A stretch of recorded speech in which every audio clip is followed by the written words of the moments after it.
তো আসসালামু আলাইকুম। দেখো যে রুয়েট ভর্তি আপডেট। রুয়েট তোমার যে লাস্ট মেরিট প্রকাশ করছে তৃতীয় ধাপে 1669 থেকে 2300 পজিশন পর্যন্ত ভর্তি নেওয়া হবে 28শে এপ্রিল।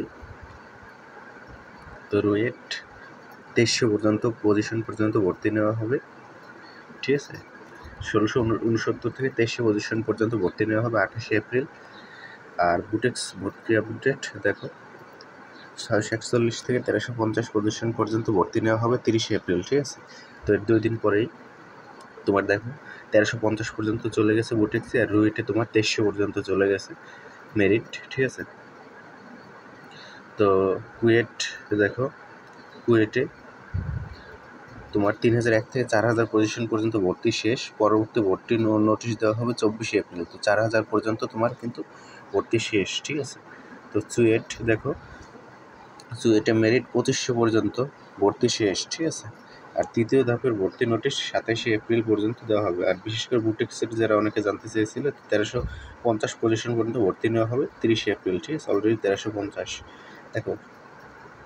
এবার সাস্টে প্রথম ধাপে ভর্তি হচ্ছে 426 জন, সিট ফাঁকা আছে দেখো 559টি, এখনও সাস্টে কিন্তু সিট ফাঁকা আছে।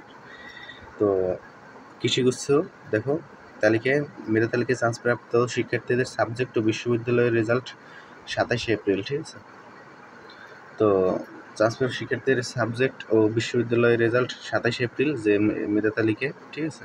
সাবজেক্ট চয়েস রেজাল্ট 27শে এপ্রিল প্রকাশিত হবে।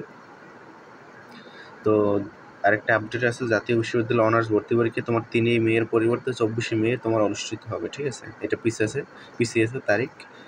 আর তোমার জগন্নাথ বিশ্ববিদ্যালয় যারা ABCD ইউনিটে যারা এখন অ্যাপ্লাই করতে পারোনি, তাদের সময় আজকে এই যে 24শে এপ্রিল সকাল দুপুর 12টা পর্যন্ত, এর মধ্যে তোমার ওয়েবসাইটে গিয়ে, ঠিক আছে, JNUর তোমার আর পছন্দ করুন পূরণ করতে হবে, ঠিক আছে।